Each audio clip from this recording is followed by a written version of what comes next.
about 10 days after 9/11, I went through the Pentagon and I saw Secretary Rumsfeld and Deputy Secretary Wolfowitz. I went downstairs just to say hello to some of the people on the joint staff who had used to work for me, and one of the generals called me in. He said, "Sir, you got to come in. You got to come in and talk to me a second." I said, "Well, you're too busy." He said, "No." He says, "We've made the decision. We're going to war with Iraq." This was on or about the 20th of September. I said, "We're going to war with Iraq. Why?" He said, "I don't know." He said, "I guess they don't know what else to do."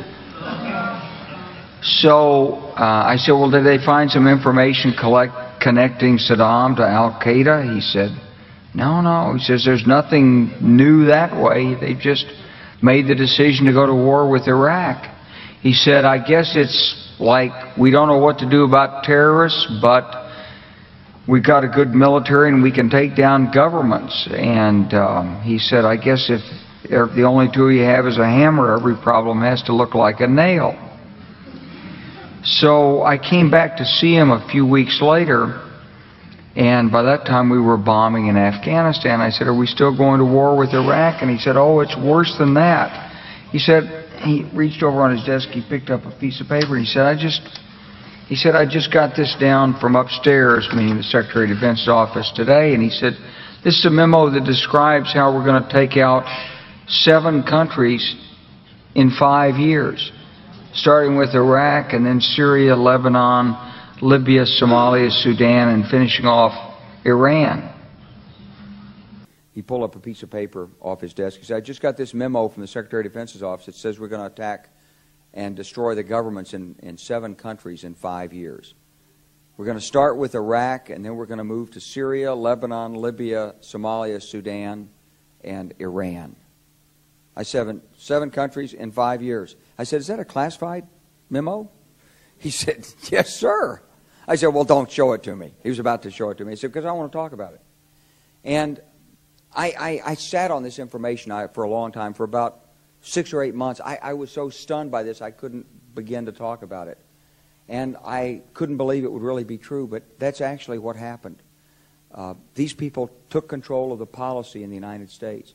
And I realized then, it came back to me, a 1991 meeting I had with Paul Wolfowitz. You know, in 2001 he was Deputy Secretary of Defense, but in 1991 he was the Undersecretary of Defense for Policy. It's the number 3 position in the Pentagon.